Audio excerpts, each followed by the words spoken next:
Hello, people. Welcome to episode 0 of, I don't know what I'm going to call this yet, but my Minecraft realm that I've had for the last 5 years. That's probably what this will be called. I'm going to do a short world tour of all the main bits and bops of the world that we've had. You know, the builds that I go to, the builds that I actually, see, and my base for the most part. But, it's a 5-year world, so what other better place to start than, spawn? Right here 5 years ago. That's where I spawned in on this world. This did not look like this. It was a terrible looking forest, and I changed it to be a full dark oak, which that's kind of what it was, but I raised these up in the air just a bit. I then made this copper statue that points off in a direction towards those beacons where, well, that's my base. My base is a city. The city of Wilpire is what I like to call it. But let's head over there now. As I head to my city, I want to talk about the importance of it. It's where my first builds were, my earliest builds. So you'll see throughout the world that it has expanded quite a lot, and my build style has gotten better over the time. But for now, we'll just take a little walk there to my chest room. To me, my most important building, the building I'm at constantly. And for some, I would say it's my starter build, or my starter base. The area, here she is, the chest room. This is the area that, building I made first, before anything else. And I've used this chest room since day one. It's not the largest, not the best, but it gets the job done. I should put my helmet back on for safety. We'll head in. And oh my gosh, what the heck? What is this? What is this? Wait, what the? We might be having some technical difficulties. What in the world? Alright, back at my chest room, where totally nothing weird was going on. I'm still lost on what that was. I cleaned it up to be able to show you what it looks like on the inside. It's nothing crazy. I think it's one of the better interiors on our world. It serves the purpose. It's pretty small, holds most of the material I use. And you can see on one side, where I have been using it, all the trapdoors are turned, where you can see all the chests and all the crafting tables. But this side is what it's supposed to look like when, I'm just wanting to show it off. This chest room's been here. Like I said, it's the oldest build on the world. Got all, furnaces and stuff here. Didn't mean to fall down here. Have a little map room, some more storage down here, a villager over there for mending. And then the newest addition to this, which I of course have to show off as we walk all the way up there. In here we have a sheep, just randomly spinning, because why not? All the mob heads, and there's a sheep. Oh, that's the sheep making noise, that would make sense. The egg. And the newest addition to this build is this bedroom up here, just so I have a place to sleep. The next major spot that I want to show is kind of this street. It's a street that holds a lot of shops. We kind of try to implement a currency in the form of diamonds, kind of like how Hermitcraft does. So we have some shops, and I have the rocket shop, which obviously sells rockets. I have none in stock. That's a terrible thing, but that's okay. That's what a gunpowder farm's for, right? But I just wanted to show it off because that's something that we try to implement on our world so people want to play more and interact more. And over here, we have... Okay. Over here, we have my shipping yard, or shipping containers, boat dock, whatever you want to say. I just have it in the city to show, the imports and exports of a city, and I really like it. I also want to talk about how most of the water on our realm, is completely dug out by hand. As you can see, I've terraformed some of that, but this used to just be a small river, and I expanded quite the ways, just so I could put some boats in. The next section I want to show off of my base is this tower area, or just higher up builds.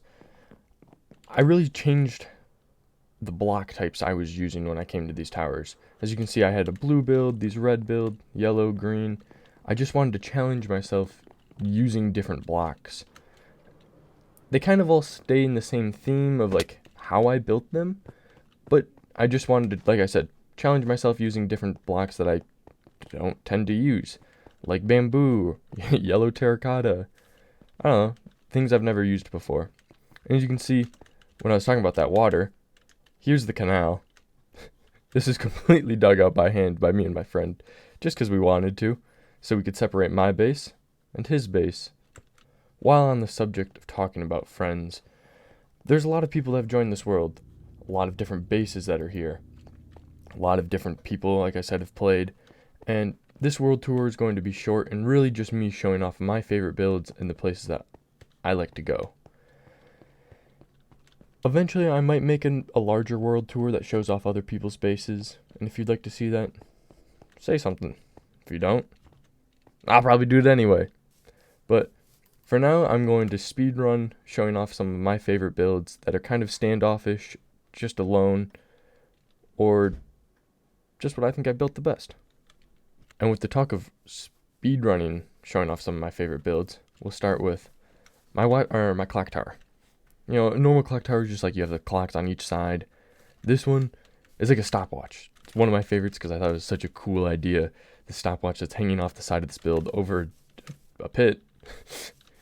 But it also, I tried to show with like these gears at the top, and if you're inside, there's more gears and mechanics inside, that they could bring the stopwatch inside of the build if they needed to, like, you know, work on the clock or change the time and whatnot.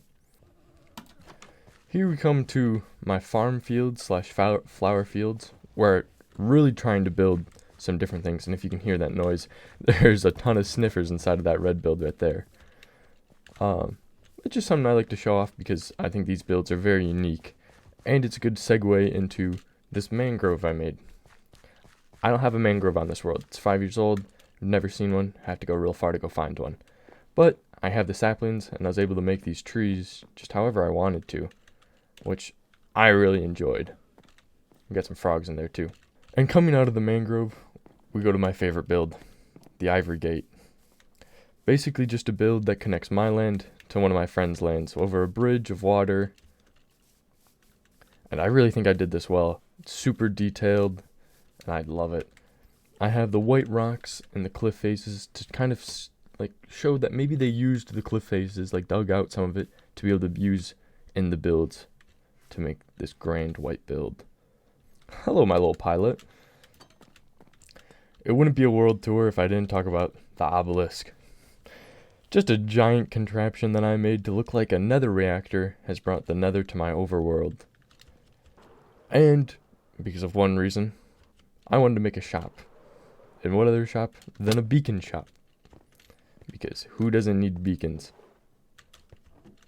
And I think since we're talking about the nether, we should probably head into the nether to show off my nether hub that I took about 3 months to make.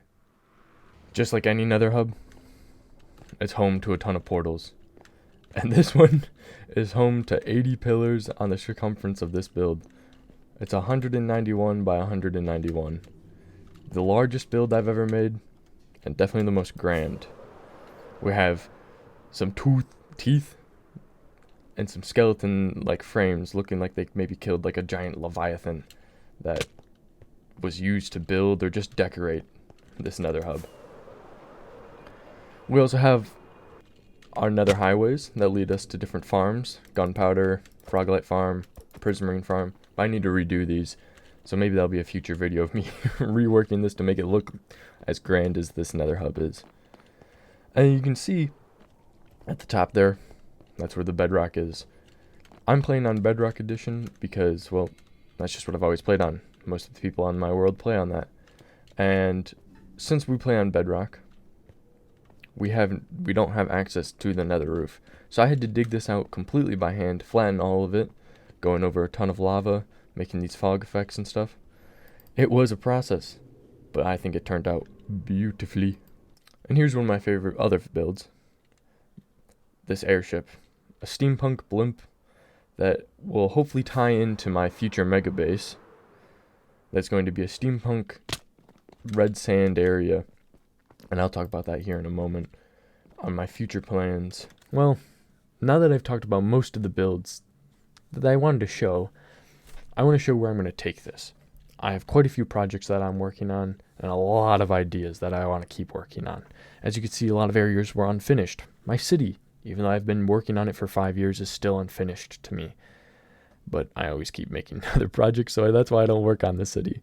But that's one of the next projects I want to finish. And with that, I want to just show what we will be doing next. I play with my friends sometimes, but most of the time, these videos will just be me playing Minecraft. Building, talking, but for now, let's talk about what's next. Of course, I need to show this build off. My sand lighthouse with a fire on top. This is where my mega base is hopefully going to go, is behind it in the mesa. I want to reshape all this land to make a giant castle, or kingdom, more say, and probably make a new chest room there. But I have to show off this lovely build. One of my favorites I've spent so much time on. And the interior, absolutely beautiful in my opinion. But the big thing I want to show off, is this map. This map is the same size about my Nether Hub, so anywhere in my Nether Hub, if you put a portal, you'll end up in this map somewhere. And here's Trendale, the kingdom beneath the mountain. Me and my friend's dwarven kingdom that we're going to be building, and hopefully doing, and you'll see videos on soon.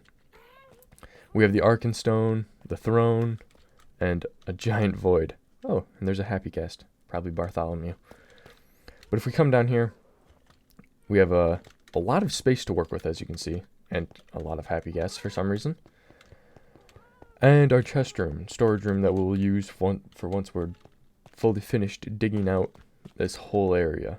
For the last project I'll be showing is going to be a small town I'm making right outside my city that's raised up on this little platform here. They'll have all these different canals going through it and stuff, more like a sewer system. And this will probably be the next video, is me working on this and the farms that I'm going to need to use to be able to build this area. But I want to talk about this because it goes into the actual project. You can see this water just stops abruptly. I'm going to make another river that goes all the way down here to that river. And then with that, I want to redo all these trees and make a new forest. Just so I can put up a giant mountain here to put a massive villager trading hall here to have every villager. And with that, that is the end of the small world tour of my 5-year-old world. That sounded weird. I didn't show all the projects I want to work on in the future, but they will happen with some farms, some other builds just in different areas. I never stay on one project. I always like to branch off and make different ones. I get bored of other ones and I keep working on them, come back to the other ones. But if you watched this far, I just want to thank you. Hopefully you could leave a like, subscribe, whatever. I appreciate if you watched this far. And hopefully you want to see more content by me. I will hopefully get on that as fast as possible. There's a lot of things I missed in this world tour, and a lot of hidden details that are on this world that no one has ever really seen besides me and my friends. So if you'd like to see that, I would gladly make another world tour that is a lot more in depth. It will be a very long video though, because there's a lot of buildings, a lot of places we did not visit on this world.